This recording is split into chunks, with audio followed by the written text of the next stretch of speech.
Sige. Mamaya pa yan. Yan na. Yun nga. Seryoso. Energy, please.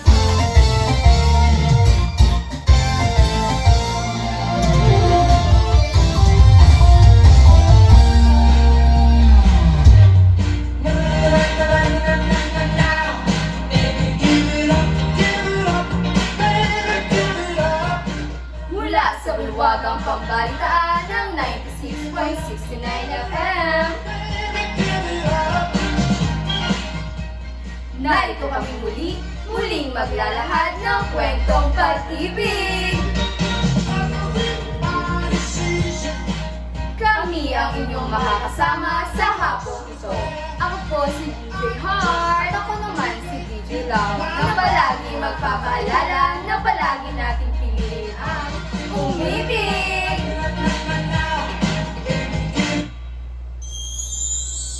Noong nakaraang linggo ay nasimula na natin ang storya ni Nagab at Isay.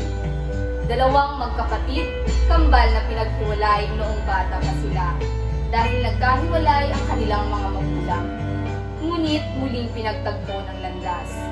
At ngayong nagkasama na silang muli, lahat ng bagay at mga ginagawa nila ay parehong-pareho na. Ito na po ang karugtong ng kwentong pati ang titig ng kanilang mga puso ay sabay titig. Ang magkatugmang puso. Ang programang ito ay hatid ng mga sumusunod. Daet Funeral Home. Funeral Home, Funeral Home. Kamatayan mo, kabuhayan ko. Sosugo, naumay ka na ba sa sauce mo? Subukan na ang bagong sauce ng bayan. Sosugo, masarap kahit walang manok.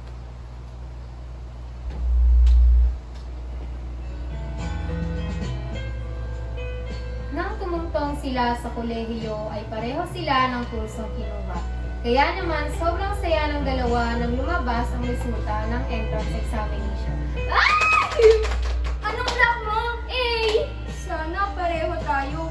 Buksan mo ang cellphone ko at i-check mo rin ang akin. Sige. Ayun lang! Bakit? Hindi tayo magkaklase? Hindi. Hindi. Hindi pwedeng hindi. Black A ka rin. Kasama pa rin kita? Oo nga. To our dreams. Oh, hala, napano ka? Akala ko kasi hindi na kita makakasama. Alam mo naman hanggang sa pagtanda, ikaw ang kasama ko. Hindi ko hahayaang may sumira sa pagsasamang meron tayo. Nang tumungtong sila sa kolehiyo ay isa silang dalawa sa pinakamagagaling sa klase. Naging sandalan nila ang isa't isa kapag may mga araling hindi maunawaan. Sabay silang nag-aaral at madalas silang makita sa silid-aklatan lalo na sa bakanteng oras. Gabriela, Ano ba, Isabella? Quiet! Miss Agustin po? Sino po si Miss Gab? Hulaan mo! Ano po iyon? Hanap ka po sa office. Iyon ang isa sa mga unang bagay na nagkaiba sila. Si Gab kasi ay naging aktibong miyembro ng isang organisasyon, samantalang si Isay ay mas pinili na lamang maging isang normal na estudyante. Okay lang. Kailangan ka ata roon. Sige na, ayos lang naman ako rito. Sigurado ka? Oo naman. Bakas ang lungkot sa mga mukha ni Isay dahil nangako itong sabay silang magre-review.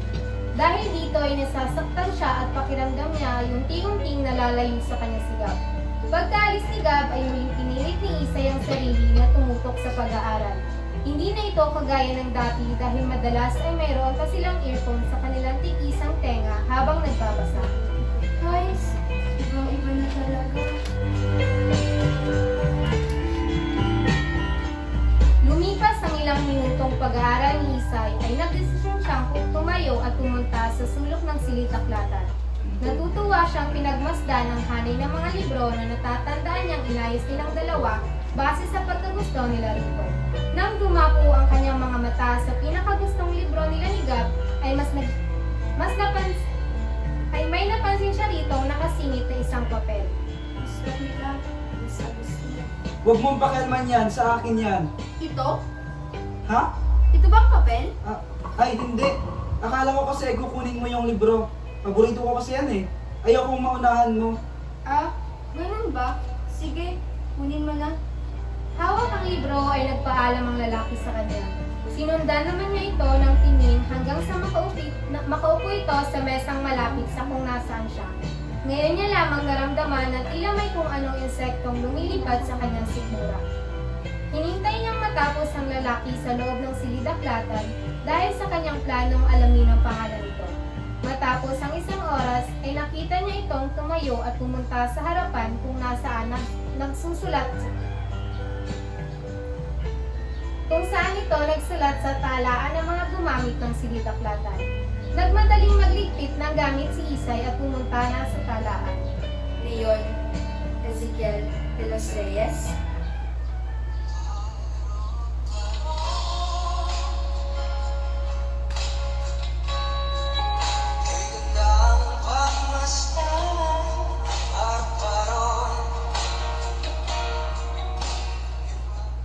Nang araw na iyon ay hindi sabay na umuwi ang kambal.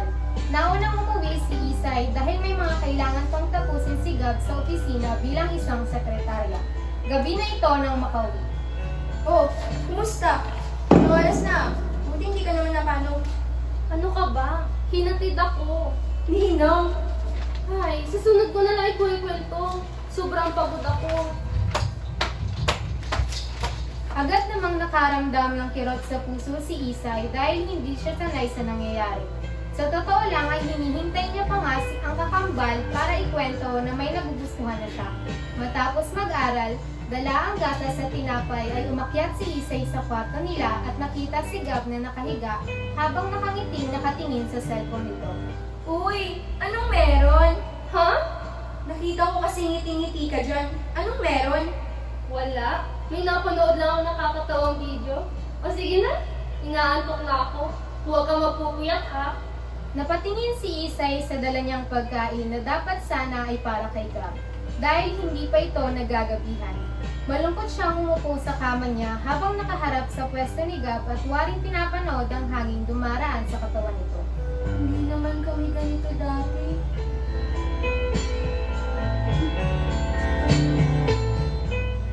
Kinabukasan nang pumasok sila ay tahimik si Isay.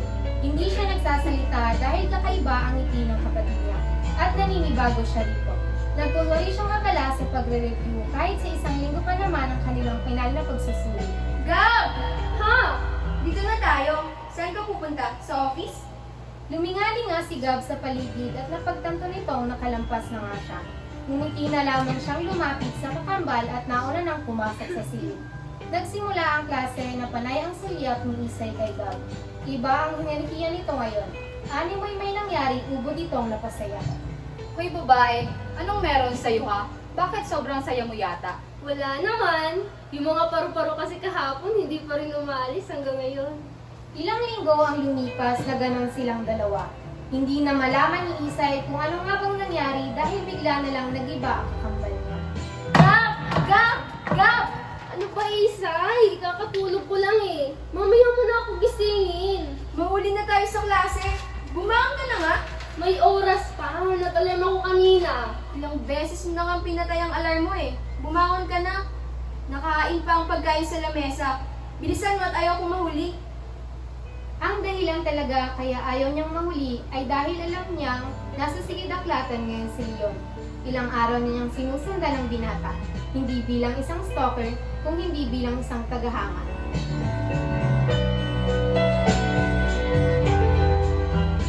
Gaya ng inaasahan ay nasa silid-aklatan nga ito ng araw na iyon.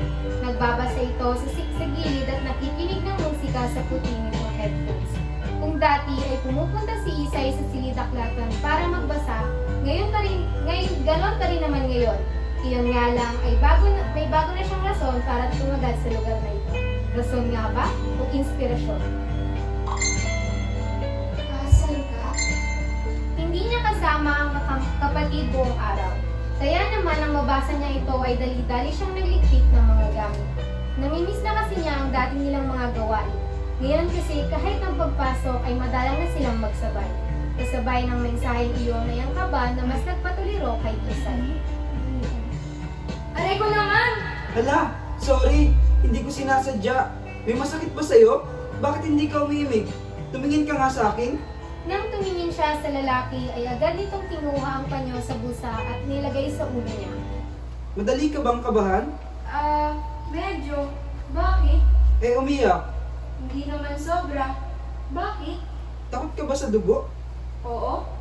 Huwag kang kabahan. Dahan-dahan kang tumayo tapos sumama ka sa akin. Saan? Basta, surprise! Hawakan mo itong panyo sa ulo mo at ako na ang maghahawak ng mga dala mo. Sinunod ng dalaga ang sinabi ng binata. Isa-isa nitong kinuha ang mga nagkalat niyang gamit at inalalayan siya palabas ng silitaklatan. Nagtataka si Isay kung saan siya dadalhin ng binata, pero lamang ang kaba dahil dala ng lalaking natitipuhan niya ang kanyang mga gamit at nakahawak pa ito sa braso niya. Kung ano-ano na nga ang naiisip ng dalaga. Pati ata kinabukasan nilang dalawa bilang mag-asawa ay pumasok na sa isip nito. Naputo lamang nang huminto ang binata sa tapat ng klinik. Dito tayo sa loob. Sobrang init dito sa labas. Buti dito at may aircon. Naguguluhan man ay sumunod dito si Isay. Paano ay gustong-gusto niya ang nangyayari. Animong nagliliparan ng mga paru-paro, lamok, maging ang ipis sa tiyan nito. Oh, anong nangyari? Nabunggo po siya sa pinto. Sa gulat ay unti-unting ibinaba ni Isay ang panyo na nasa ulo niya. Puti ito at ngayon ay pulang-pula na. Ngayon niya lamang napagtanto na ang akala niya kaninang tibok ng puso na nararamdaman niya hanggang sa ulo niya ay pagtulo na pala ng dugo. Gusto niyang sumigaw ng ubod ng lakas pero dahil sa lalaki sa tabi niya ngayon ay hindi niya magawa. Masuyong kinuha ng lalaki ang kamay niya at minasahe ito nang makita nitong nagbabadya na siyang umiyak. Oh, kalma ka lang ha. Hindi ka dito mapapano. Nurse, hindi naman po malala, di ba? Hindi. Ano ka ba? Gagamutin ko lang ha. Tanging tango na lamang ang naisagot nito. Kasabay ng paglapit ng nurse sa kanya ay ang paghigpit ng kapit niya sa kamay ng binata. Dahil na rin sa takot niya. Matapos magamot ay hinatid siya ng lalaki sa bahay nila para makasiguradong ligtas siyang makakauwi. Kuya, 3 po. Papuntang Santa Clara kaming dalawa tapos ako pabalik dito. Laking gulat ni Isay na alam nito ang bahay nila. Pero dala ng bugso ng damdamin ay abot langit ang ngiti nito at walang ibang napapansin kundi ang nakakakilig na aksyong ginagawa ni Leon.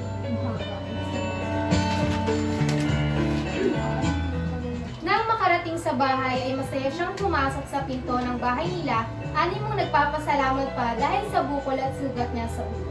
Hala, bakit may benda ka sa ulo? Alam mo ba?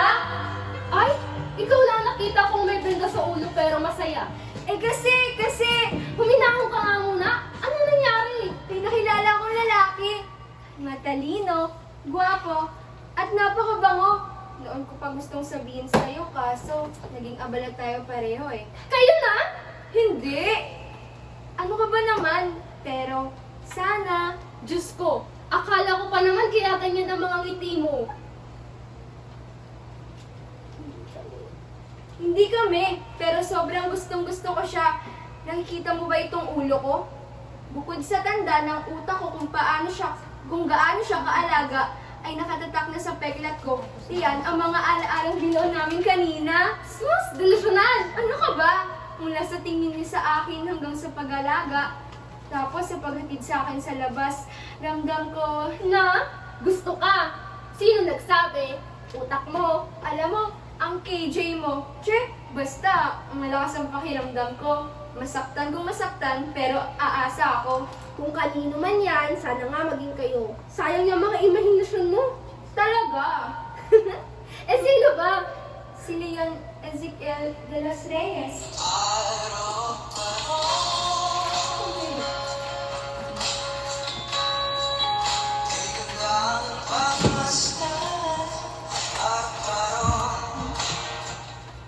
Pambaon ni Bunso sa school?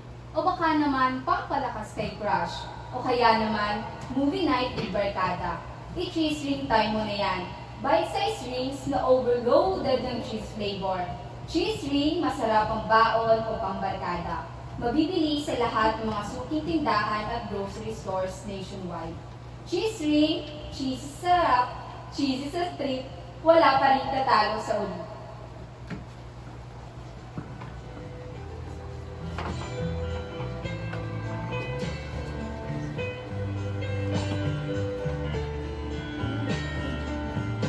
Kinabukasan, ang pinagkakaabalahan ni Gab ay siya nang gaganapin. Isa itong kompetisyon sa kanilang paaralan. Abalang-abala si Gab samantalang si Isay naman ay nasa madilim na sulok ng entablado. Pinagmamasdan ang kapunggan. Mahal, hindi pa ba kayo matatapos? Miss na kita. Ha? Sigurado na siya sa kung sino ang nakayakap sa kanya. Mula sa amoy at hinig nito ay alam niyang si Leon ang lalaki. Naguguluhan man ay pinilit niyang hindi kumibo. Sandali, baka hanapin ka na sa harap. Ihahatid kita mamaya ha. Hintayin mo na lang ako sa gilid ng opisina nyo. Hindi alam ni Isay kung dapat ba siyang kiligin dahil nahalikan siya sa pisngi at nayakap ng kanyang iniibig. O ang malungkot at masaktan dahil nalaman niyang ito ay may kasintahan na. Hindi pa man nagsisimula ang kompetisyon ay nagpaalam na si Isay na uuwi na. Gusto niyang mapag-isa, ngunit sa halip na umuwi, ay nagtago siya sa gilid ng opisina ni Gab. Gusto niyang malaman kung sino ang hihintayin ng inibiro niya. Laking gulat niya nang sumulpot si Leon sa hindi kalayuan. Iyon nga lamang, bago pa niya makita ang susunod na pangyayari, ay nakita na siya ng gwardyang rumoronda sa paligid. Umuwi siyang nakasisigurong si Leon nga ang lalaki. Kung sino ang hinihintay ay hindi pa niya alam.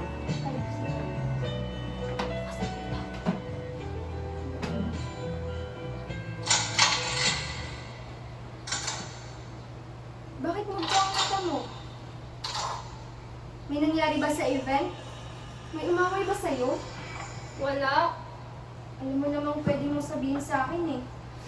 Nakipag-iwalay ako sa boyfriend ko. Bakit? Yung babae ba? Hindi. Eh anong nangyari? Bakit ka nakipag-iwalay? Dahil, totoo nga ang sinasabi ng ibang tao. Lagi tayo magkapareho. Pati sa lalaki gusto natin.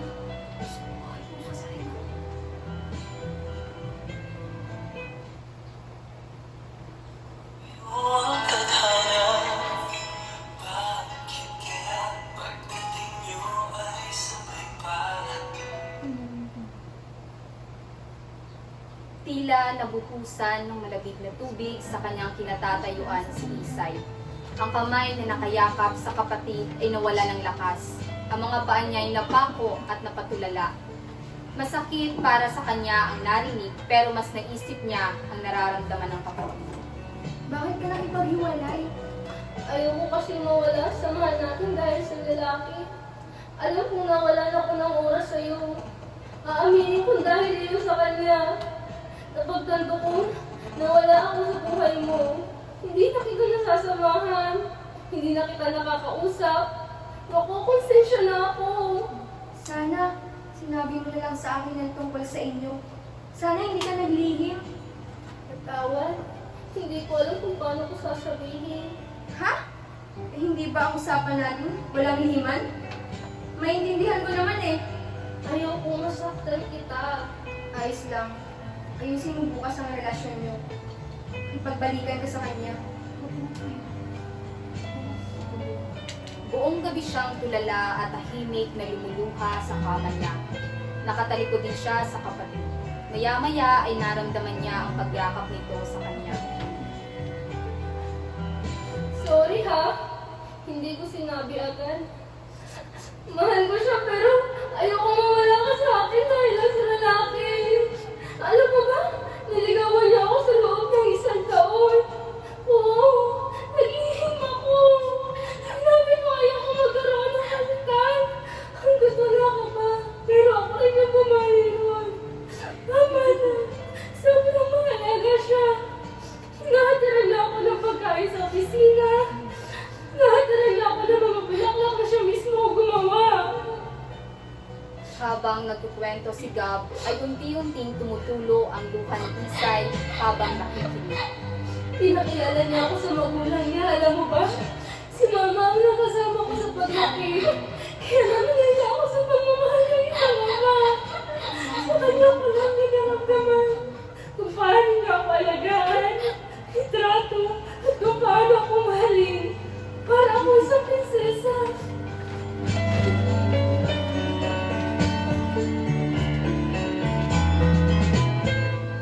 araw ang nakalipas. Gabi, kausapin mo na ako. Please, Ha? mahal kita. Huwag naman ganito oh. Please, mag-usap na tayo. Hindi. Hindi ako si Gab. Ilang araw nang matapos ang pangyayaring iyon, ay nagising si Isay ng alas 5 ng madaling araw at bumaba na ng hagdan. Bago pa man makahakbang, ay may narinig na siyang usapan. Gab, mag-usap na kasi tayo. Hindi pwedeng makikipaghiwalay ka dahil lang ayaw mo na. Sabihin mo sa akin kung bakit. Aayusin ko to, tapos magbabalikan tayo. Tama na, Leon, please! Maawa ka naman, oh! Gusto ko lang kasing masagot ang lahat ng tanong ko. Higit doon, gusto kong magkabalikan pa tayo. Leon, mahal kita. Pero, Pero ano Gab? Di ba sabi natin, mahal kita at wala iyong pero. Natatandaan mo pa ba? wala na akong paki sa mga salitang iyon. Hindi lang ikaw yung nasasaktan ngayon, Leon. Hindi lang din ikaw. Maawa ka naman. Umalis ka na bago kung magising si Isay. Gab naman. Leon, ano ba? Pagod na ako, okay? Ayoko na makonsensya. Ayoko na masaktan. Ayoko na mag-isip pa. Pagod na akong umiyak. Pagod na ako.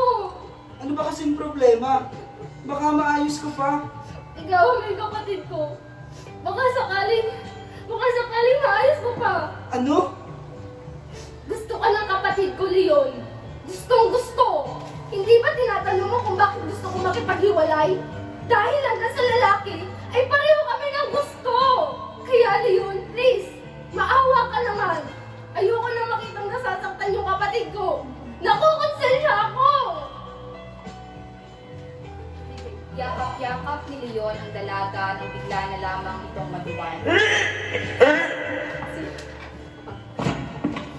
Sinamahan pa siya sa lababo Ikat na lang yun. ni Leon para asikasuhin.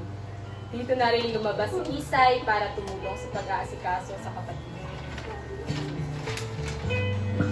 Sa hapagkainan, habang nakatingin sa pagkain sa plato niya si Isay, ay bigla na lamang itong nagsalita.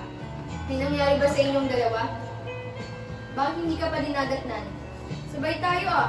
Noong nakaraang linggo pa ako tapos. Meron? Gab? Buntis ka? Pananagutan ko. Dapat lang. Lumaki kaming hindi buong pamilya. Huwag na ninyong ulitin pa sa pamangkin ko.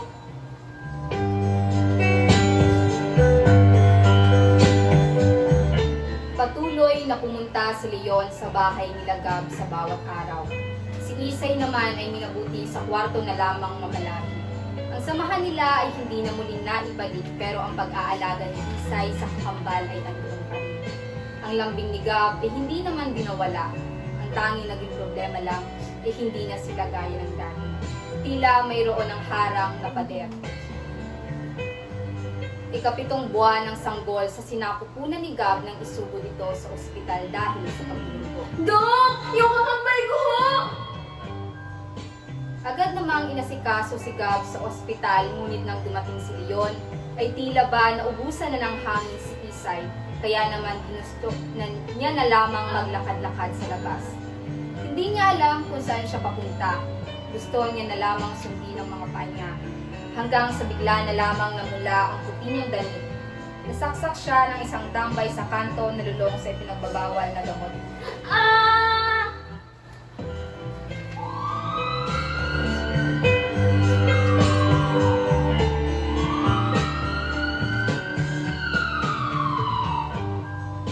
Si Isay ay nadala agad sa ospital at naagapan ang sugat nito. Iyon nga lamang ay natamaan ang malaking parte ng puso niya.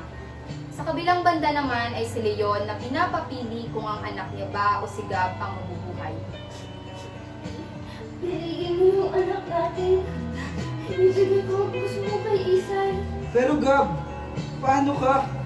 Paano ako? Paano tayo? Hindi ba gusto mo bumalik sa akin? Hindi naman magiging tayo muli, di ba? Napag-usapan lang natin na para sa bata. Gagawin natin sa pinisamahan natin. Kung gusto mo bumalik sa akin, tignan mo si Isay. Gab, hindi naman yun ganon. Hindi ikaw yun. Ibibigay ko sa kanya ang puso ko. Nasa kanya ng puso ko. At naniwala ka man sa hindi. Ikaw yung laman ng puso ko. Gab, ayoko. Leon, gusto kong makita ng anak ko ang mundo.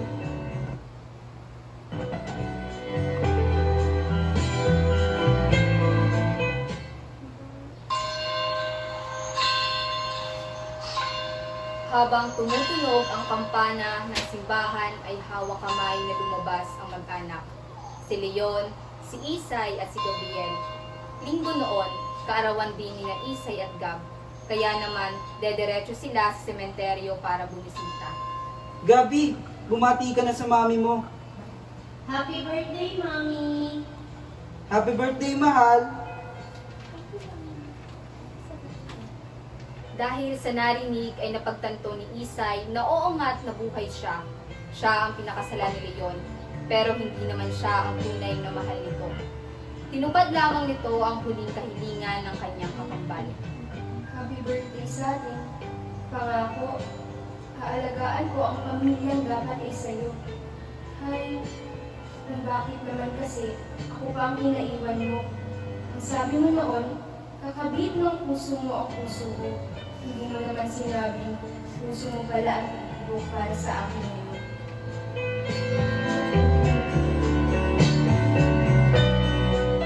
Ang puso natin ay tumitibok ng 100 beses sa loob ng 1 minuto.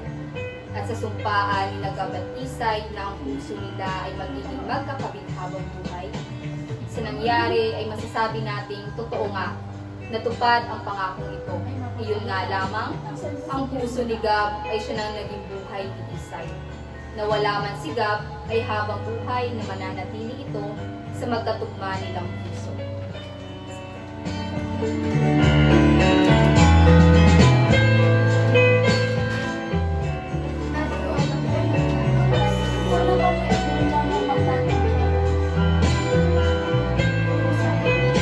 At doon lamang po nagtatapos ang kwento ni na Isay at Gab, ang magkatugmang puso.